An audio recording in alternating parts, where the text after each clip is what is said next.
Hello, everyone, and welcome to the NUFC 360 podcast. I'm your host, Mark. Meeting me this week is Ryan and Stephen. How are we, boys? Great, lovely. I feel like I haven't seen you for weeks. It's been far too long, far too long. It's good to have you back, Mark. Yeah, no, right. Before we get into it, everyone who's watching, please do hit like, share, and subscribe if you've watched us before. We really do appreciate it. And comment what your thoughts were on this episode, on any positives or good. Be or bad rather, which we know we'd be leaning into the bad when I'm involved.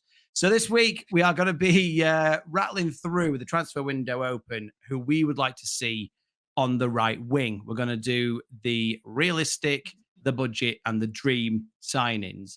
To replace, because I think I speak for every Newcastle fan when I say when we got taken over, I thought the first job in the entire team, day one job was get a right winger. And we're 3 years in and we still have Miguel Almiron and Jacob Murphy that work hard but are limited. Ryan, when you're thinking of the replacements, what qualities would you like to keep that we have already, but what are you wanting to add with your signings?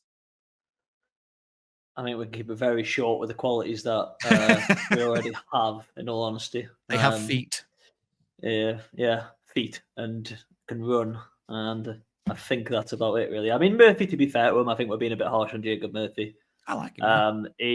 He's not a bad crosser of the ball. He works hard, he's versatile, and he can occasionally score a wonder goal, can't he? In terms of Almiron, I think this is coming up to his fifth or sixth year now. I would be very, very, very upset if I saw Miguel Almiron starting first game of the season against Southampton. I think, the club hasn't done much things wrong since the takeover, and hindsight's a brilliant thing, but giving Almiron a new 3.5-year contract after a purple patch of around 6-7 games, I think was maybe a little bit naive. So yeah, in terms of replacing that, and in terms of what we need, rather, we need more output from the right 100%, because it's just a massive weak link in the team. I think the rest of the squad is, if we have our starting 11 out and the players that we want in the positions, I think we're a very good side. And I don't see why, we can't be challenging for the top 5, top 6 at a minimum with a good right winger in there. But what we're lacking is, obviously, we've got a very good left winger now in Anthony Gordon, a very good striker in Alexander Isak, but there's very little coming from that right-hand side. So I think, first of all, without a shadow of a doubt, we need some creativity. Doesn't necessarily have to be someone that can get you 15, 20 goals a season. I think it's someone that can actually help create more chances in turn for Alexander Isak, can work with Tonali, Longstaff, whatever. But yeah, I think in short, we need a bit more quality in terms of creative output from the right. Yeah, I mean, Stephen, is there any qualities that I completely agree with everything you said there, right, in regards to limitations? But is there anything that they bring, both players, that they both bring on the right hand side, that you think is important that we need to consider to keep in the team? Well, I think Almiron probably typifies the intensity of Newcastle United under Eddie Howe. He one of his best qualities is that, in terms of his defensive output, his willingness to run, and his sheer work rate is almost unmatched. Like, there are very, very few players, I would say, work harder on the pitch than he does. He's also very fast. He can make some good passes, take part in some good moments of build up when he's on his left foot. But as we know, he's got significant technical limitations, i.e., doesn't have a right foot at all. And teams know that, and his limitations allow teams to adjust to him and adapt to him in such a way that it nullifies him going forward, and that's a problem. Jacob Murphy, as a player, I mean, like Ryan says, he can score the odd wonder goal every now and then. He's actually more creative than you'd think. He doesn't put up a ton of volume passing wise and creatively, but when he does play a ball in behind, or a through ball, or get involved in build up immediately before a chance is created, he's often really quite good. He's one of the better players. Actually, I mean, when you look at the minutes he's played, he's one of the best players in Europe in terms of the quality the location of the chances he creates. So when he creates a chance for someone, it's often in really, really good areas, and it's enough. The quality of those chances is enough that he realistically should produce about an assist every 3 games, which for a backup is fine. And Yeah. I think most people would agree that Murphy's a perfectly adequate backup. We've seen him when he comes on, he works really hard. He's got all the energy, all the physical tools. Maybe not quite as much a lunatic in the work rate that Almiron is, but he also offers a lot more ability on the ball. He's also he plays into what a lot of football fans like. He's a bit of a mind House. game specialist. He likes to, everyone's seen with Talata Sarr at Southampton, the wave, or tapping a watch against Man United and whatnot. He's got a lot of character to him, and he's a boyhood Newcastle fan, and that always plays well. He's a really, really strong character in the dressing room, really, really well liked, which is a common theme throughout our squad, but it is still important to maintain that. I think he'd be harder to replace than Almiron is, but I don't think we would need to replace him either. Miguel Almiron, I'll drive him anywhere. Wherever he wants to go, I will get him there. I feel he's very limited. God love him, but I think I've said it on other podcasts. We've upgraded now. We don't need effort anymore. We need effort and ability. Like Anthony Gordon is the effort and the ability, and that's the difference when we have these players across the pitch. And I really do like Murphy. I've got a lot of time for him. You seem like last year the Cellar Cup, we picked it up like he won the Champions League, which is absolutely brilliant. And you say you need that sort of characters, and he's quick and has got a good shot on him, and he can cross it in well. And I think as a backup, I completely agree. We need players like him in the squad.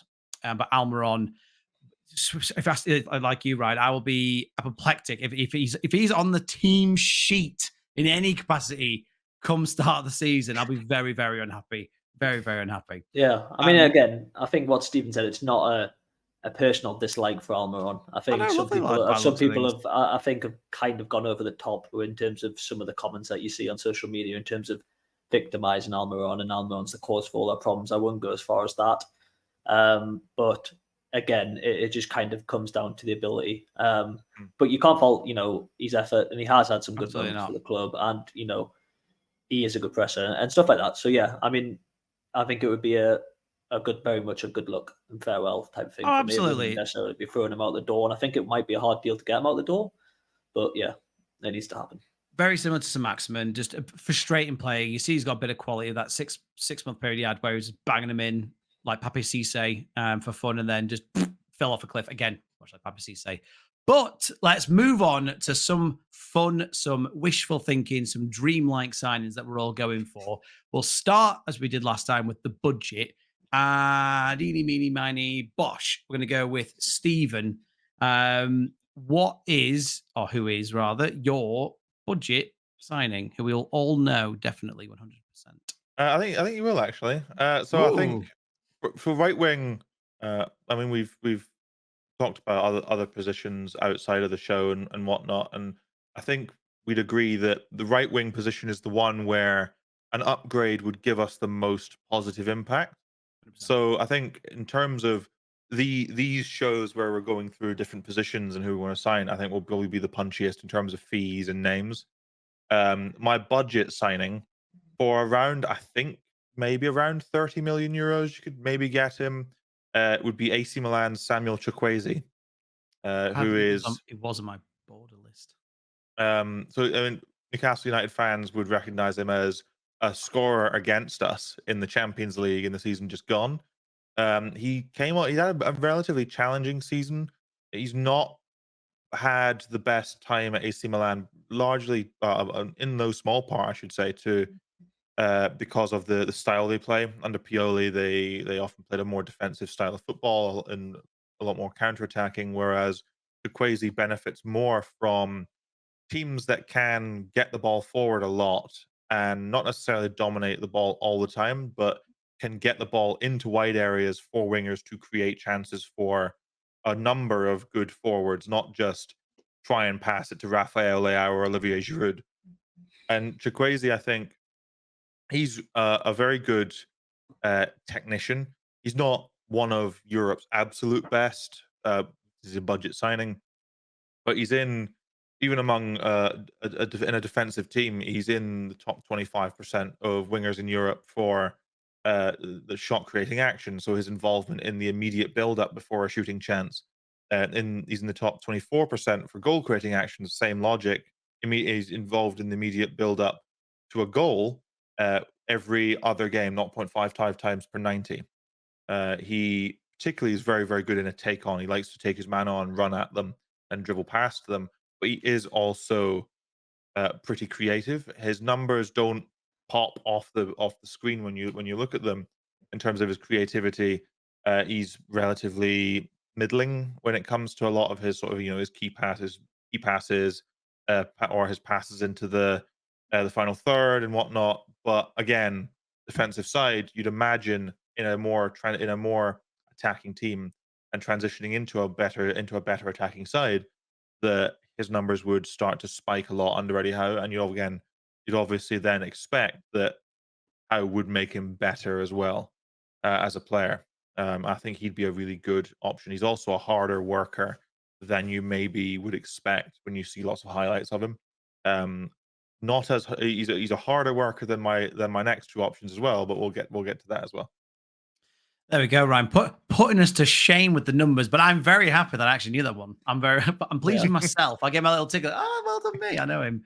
I think that's a pretty good shout, to be fair. I was going to ask Stephen, in terms of he came from Villarreal, right? So would you say his move to Milan has been a bit of a failure in a sense in terms of him being a budget option? Because obviously there was a time a couple of years ago, where he was linked with some pretty big moves to the Premier League in terms of big money moves. What would you kind of expect output-wise from him if he had a decent season in the Premier League? Is he going to get you up to 10 goals, 10 assists, or do you think he's not that sort of player? I think if you look at his time at Villarreal, I mean, he went from a defensive side at Villarreal in a more transitional team under Unai Emery to Stefano Pioli, who's a more attacking, more defensive coach as well, especially compared to Howe. In terms of what his output would be, I mean, his best season at Villarreal was 11 goal involvements, but then that's not him starting every game. He didn't start every game for them. They rotated a fair bit, and he would, particularly in the Liga, he didn't get the most minutes in the squad. And I think at Milan, his output has dropped a bit, but then so have his minutes. I think a large part of that is, again, due to the shape and style of the teams he's been in. He has the profile of a player who would just improve sharply. Like you would see a spike in his output if you put him in a team that can attack and can attack consistently, and not one that is looking to sit back and soak up pressure, or just be really rigid and control games. That's not who he is, really. Ryan, who is your budget pick? Again, similar to Stephen, I think in comparison to maybe some of the other transfer special episodes we do, I think most of us expect and would hope that the majority of our budget, or at least a good chunk of our budget, is spent on a right winger. So my budget option is a little bit more on the more expensive side, I guess, for budget. I've gone for Matthias Süle from Juventus. I think this could be a fairly hard deal to do if Juventus maybe do look at selling Chiesa. But in terms of he went on loan, I believe, to I think it was Frosinone, however you say it, last year. Got 11 goals, which is not bad output, really, given he's only 21. He's in a really bad side as well. In a really bad side, yeah. Obviously, a bit raw, still got a lot of work to do. But one thing I do like about him, if you look at the stats, in terms of the top 5 leagues last year, he actually had the 3rd highest successful take-ons. So, again, he's a similar player to Gordon in terms of he's going to be aggressive, he's going to get at you, he's going to try to take you on. Obviously, there's a bit of growth to do in terms of, okay, he might not come in and immediately wow us all and be that player that Gordon is right now, but there's nothing to say, at 21 years old, that he's got a high ceiling and he could grow a lot. He's a left footer as well, which I quite like. I kind of like that idea of having, although I do like the old school right wing, get down the wing, cross it in. I don't know if we're really that side, but in terms of someone that's good at coming in on his right foot and can actually produce some output, I think Süle would be my choice, but it may be a hard deal to do, like I've said. What would you want output-wise, goal-wise from him? Because I think that's what we're lacking at the minute. What numbers would you be happy with the budget one? Well, I think if we're looking across the front three, I mean, look at Isak and Gordon last year. I think, Isak had 21, 22 goals. What was it? Something around that number. Yep. And I think Gordon even got to around about 10 goals and 10 assists as well. So I really think, that front three should be targeting 40 goals next season. So I think ultimately the right wing's the massive gap in there, right? Because I don't even know if Almiron got a goal. If he did, he didn't get more than one or two. So I mean, if you could get 15 goals or assists out that right-hand side, given the quality and strength of our striker and our left winger, I think that would be a very good output, to be honest with you, and it would make a massive difference to us. Yeah. So with my budget pick, so it's a very football manager. I'm going to caveat this, a very football manager signing, because I love me a wonder kid, and I've signed this guy like 100 times on FM. He's one of the most signed players on this year's Football Manager. Steven's having to think. Who would you have a guess, Steven? I'm gonna. I don't want to say. I want to say like Rooney Bargy or something. Rooney Bargy. Bang, my man, Rooney Bargy. I want the 18-year-old Kulusevski in the making. I was half thinking Kulusevski, but he's going to cost a lot more. He's 18. He scored 10 goals last season in all competitions, so he has the ability to put it in the back of the net. He is exciting. He can take players on. Now, the caveats with this, hence why his budget is, I think it cost you around about 20-25 million from Copenhagen. But obviously the big thing is, can he do it on the big stage, which is the ultimate question. But that's why he's the budget pick. You're not going to... I've actually got an even bigger caveat, and I'm going to have my Stephen moment here. He just did an ACL as well, I believe, not long ago. Has he actually? So he wouldn't be able to play for you until by the time he's Copenhagen, I think he tore it in a couple months ago only. Back in like April or May, and I think they said it would be out for almost up to a year. Perfect. So by the time we fixed everyone else's ACLs, we'll be a pro at fixing ACLs. We'll be like an ACL machine. There you go. We got an ACL come to the tune. I really just wanted a wonder kid. It's been a long time since we've had one. I know Miley, everyone's paused to hope it, but again, limitations on that. I think he's very good football, and I think he will become a Premier League footballer one day. But I wanted an exciting young winger, and obviously I picked someone that's crocked. So I've had an absolute mare with that one, Ryan. I've had a Ryan moment in this one, haven't I? So put me in my place. Fits our squad building, though. No, exactly. Yeah, I thought, best way to get a right winger is to crock him and put him on the bench, and then start Murphy. However, in your defence, Mark, I do want to say something quickly. Although it might not be a reasonable signing right now, it's a signing that we should look at potentially exploring. If he does get back, get some games under his belt, because he is a big talent. We've seen it. He scored that goal against Manchester United, for example, in the Champions League, coming on doing that at 17, 18 years old. There's clearly a player there. So I do think it's a good suggestion. It's just more of a timing thing right now in terms of immediate improvement, right? So, yeah. And I was thinking more about having Eddie Howe, because I think Eddie Howe is he's shown so far that he can develop young players very, very well. I looked to like the Mileys and even people like Longstaff. I know he wasn't very, very young, but he elevated his game. I think everyone in the team that was there previously, if they've not been shipped out, they've stayed and got better across the board. So I think Eddie Howe would be very good with young players. Moving on then, we'll go back to you then, Ryan, for your dream. Who's your dream? Who do you go to bed dreaming about on the right wing for Newcastle United? I go to bed dreaming about Rafinha. and watching Rafinha under Marcelo Bielsa, which was just an absolute joy to watch. And yeah, scored that cheeky cross come shot against us, didn't he? Yeah, I mean, I think he's a great player. Good choice. That's why he plays for Barcelona. I think it would be a very tough deal to do again. Does he swap the beautiful coastline of Barcelona for the beautiful coastline of Newcastle? I'm not so sure. Yeah, I mean, there's no difference between the Gothic quarter of Barcelona and Biker. Biker's got its it's got its culture in it. So anyway, I think I think in terms of what I was kind of mentioned before, in terms of what I would like to see from a right winger, he's direct, he can score. He's quick. He would help us on the counter attack, and he's a left footer. I just think he ticks all the boxes for us. I don't really think I need to analyze him too much because everyone knows him. Everyone knows what he can bring to the table, and reportedly available. Again, we've seen this is a link that crops up all the time, and people always get excited about it, myself included. I fall into the trap. But around about 60 million euros, apparently, according to press. He's a little bit older in terms of being 27 years old. I mean, not old, obviously, in that sense, but in terms of what we've been doing typically in the market.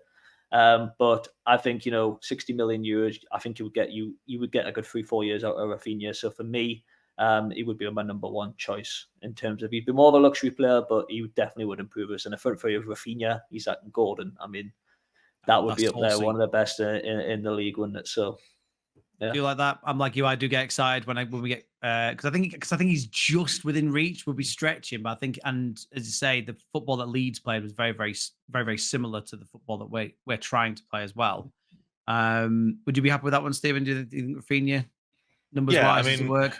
I think not just his ability on the ball, but also we know you don't play under Marcelo Bielsa unless you're willing to work as well, and he would absolutely be willing to work in a team like ours. And even, I mean, we mentioned like whether it'll be a difficult deal to do at the moment, unless you're going for one of their absolute superstars. Barcelona are always willing to do a deal. They do need cash. They do have financial problems, no matter what Barcelona fans on social media might say. And in terms of not needing to analyze them too much, I think you're right. I mean, you look at his just raw output as a player, it is really, really high. He is involved a great deal in both shot and goal creation. His creativity is really, really great. He's pretty much a really good all rounder in every regard going forward. And even surprisingly, apologies, he is actually surprisingly good in the air as a winger. Like for a winger, a wide man, he wins more aerial duels than he loses. He has a higher than 50% aerial duel win rate, which we know that Eddie Howe likes a big player. I think that would probably be a good signing there too. I think he would command very high wages, obviously, but I think in terms of available wingers on the market and looking at some of the bigger clubs might do, there's Barcelona by all means apparently desperate to get Nico Williams through the door as well. Who, I mean, he would be on that list, but I just didn't put him there because purely I just don't think it'll happen. I know we're doing dream lists, whatever, but I want to. You don't dream of him.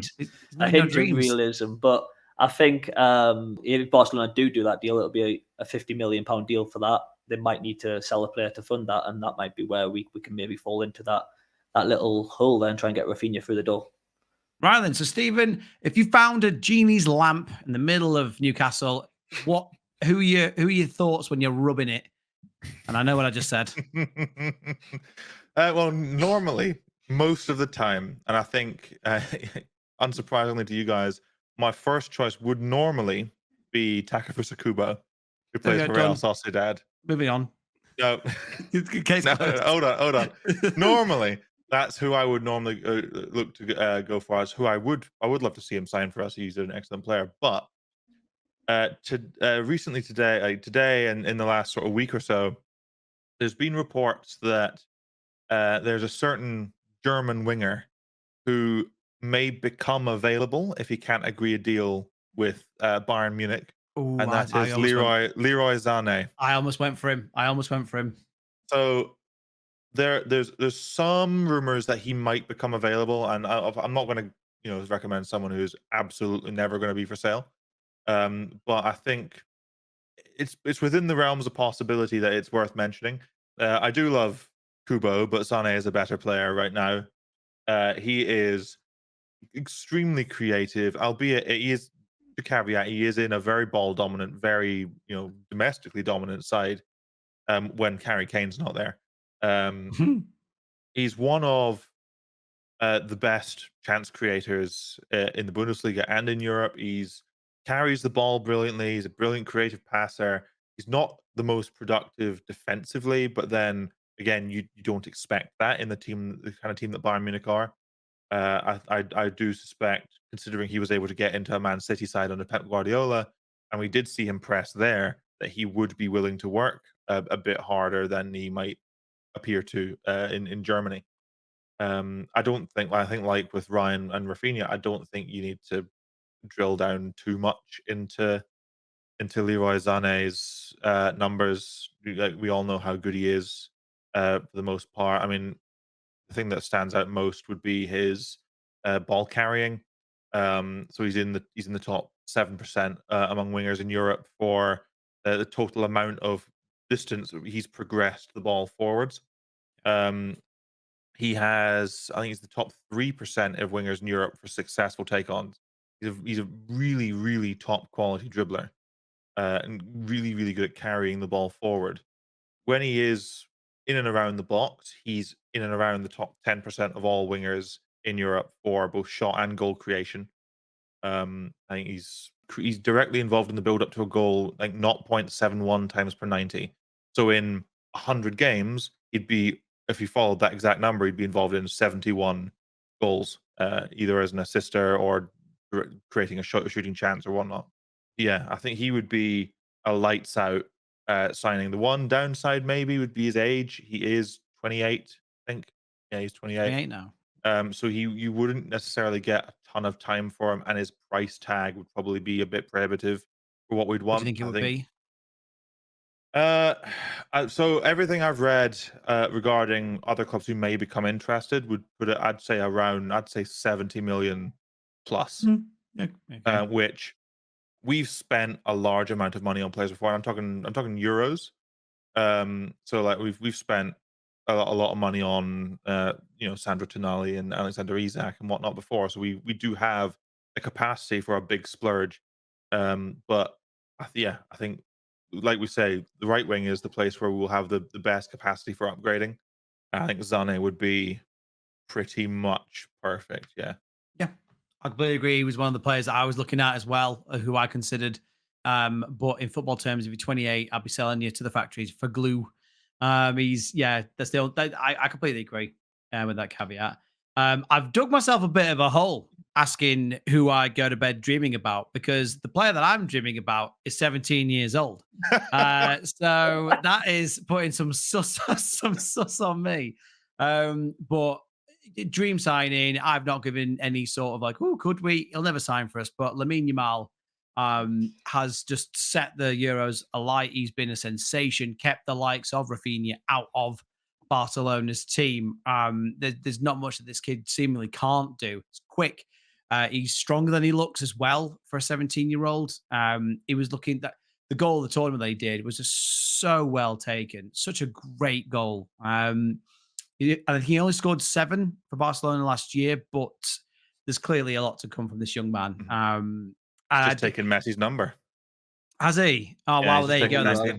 That's the confidence that they've got in him. And I think he has obviously a huge future ahead of him.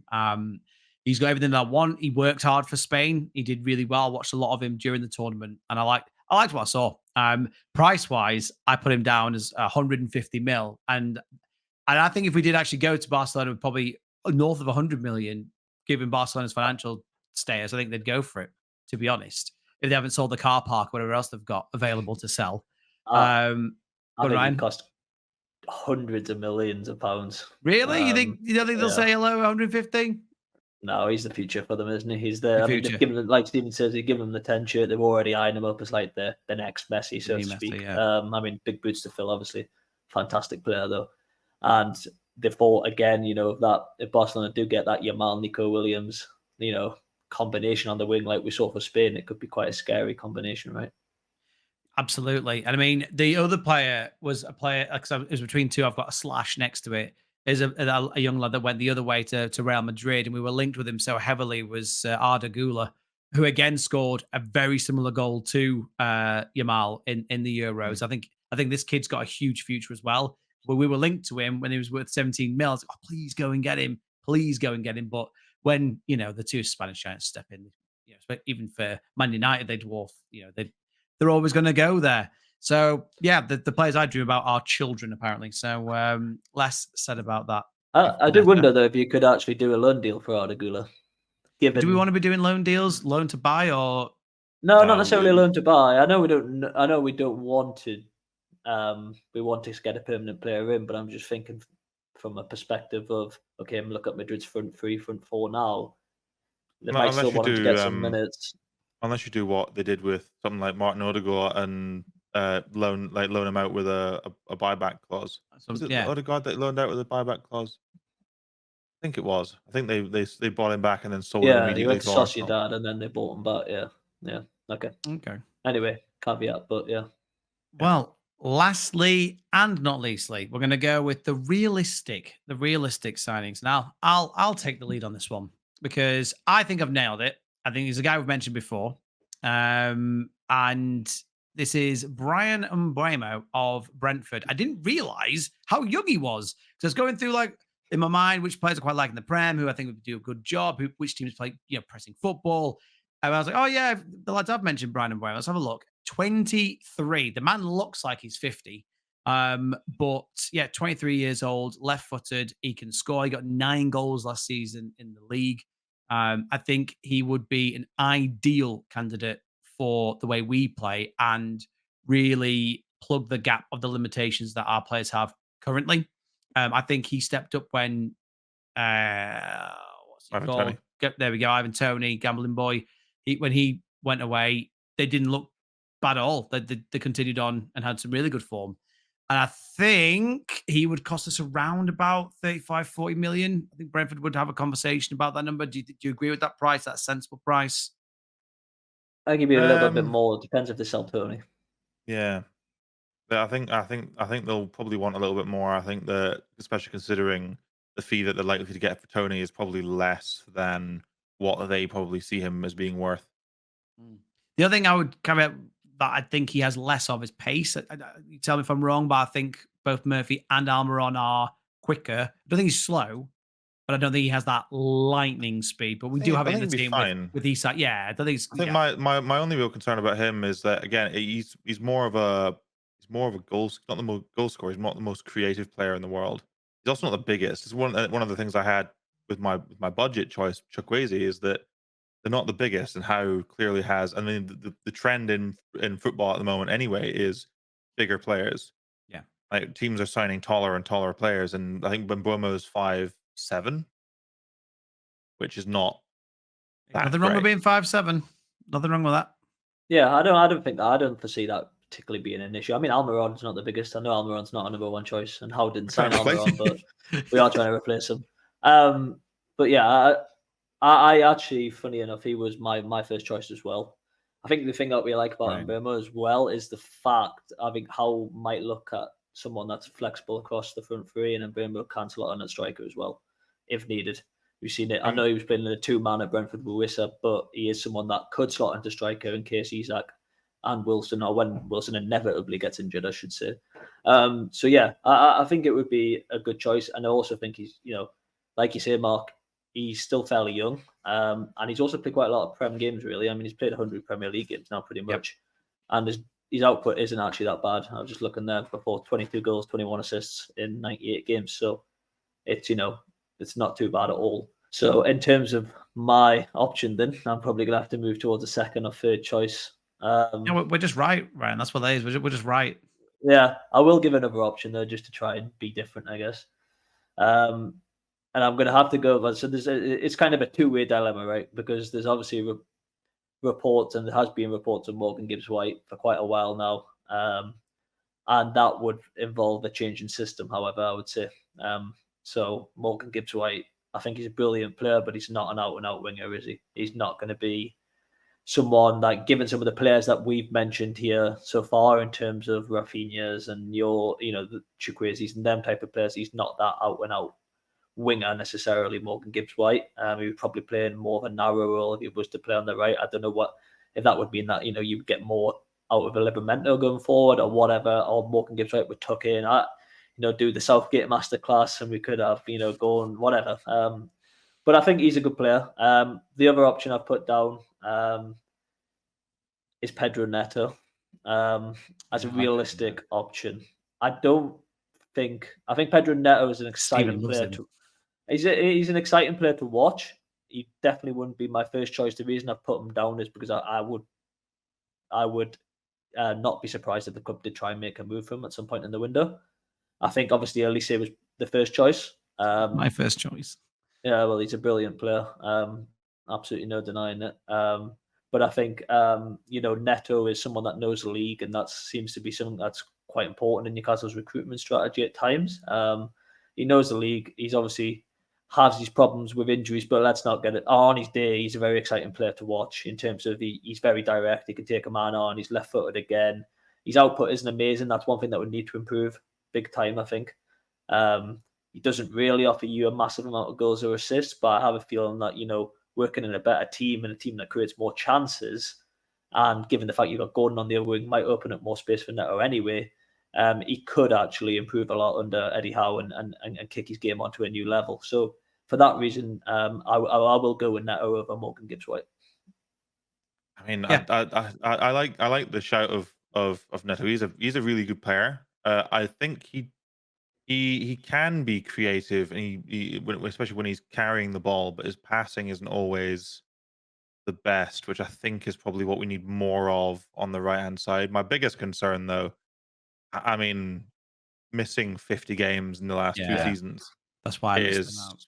and that's not from like a bunch of different injuries. He's had 3 injuries in the past 2 seasons, and he's missed 50 games in total because of them. Jeez. And 2 of them are his hamstring, which derailed most of his season last year. That in the season just gone.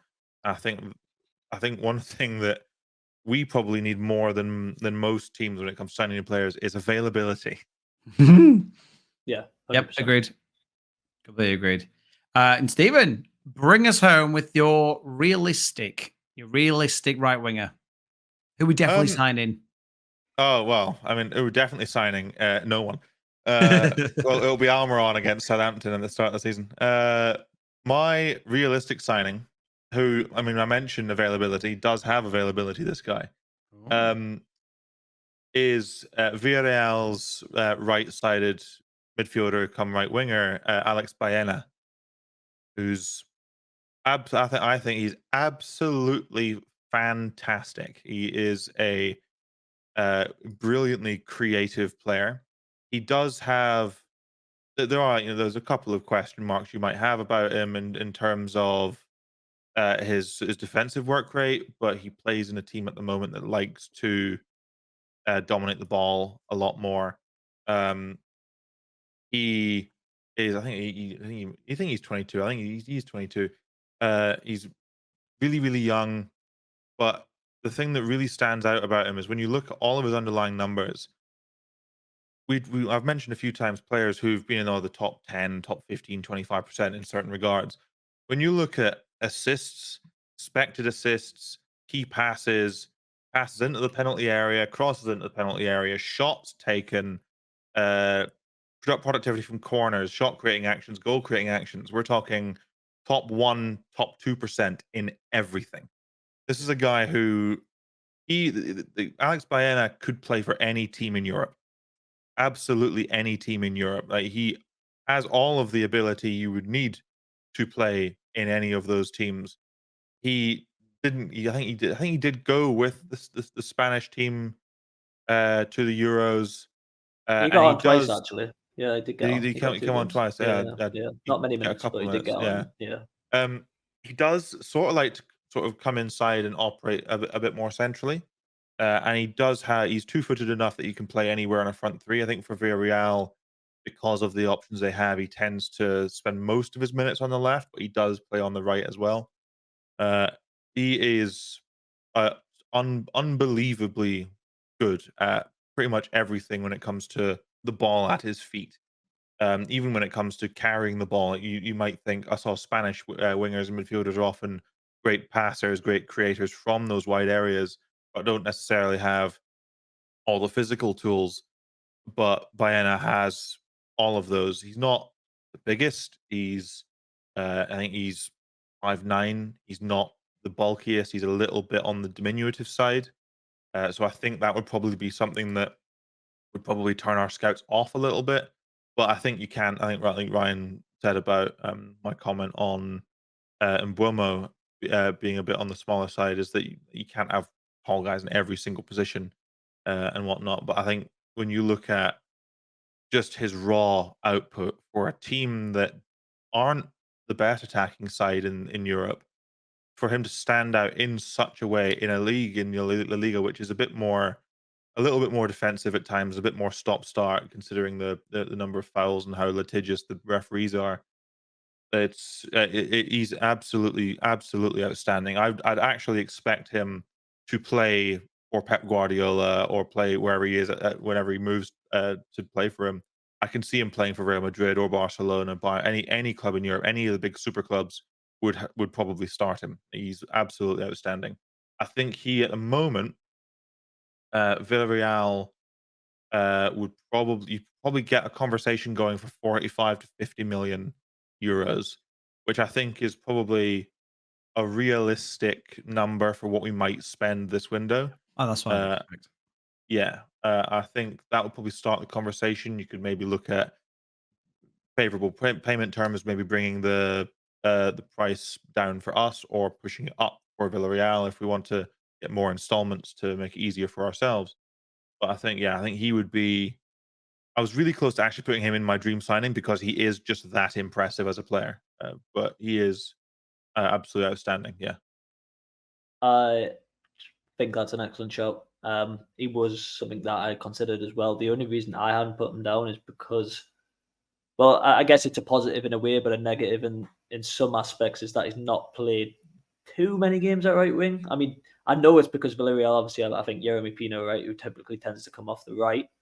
That's another question. Maybe how good is Jeremy Pino? But also, yeah, I think it was more, to do with the fact that he plays a lot on the centre sometimes as well, and then primarily on the left. But as Stephen says, I think if you look at his underlying numbers, 14 assists, 15 assists, I think, last season in La Liga or something around those margins.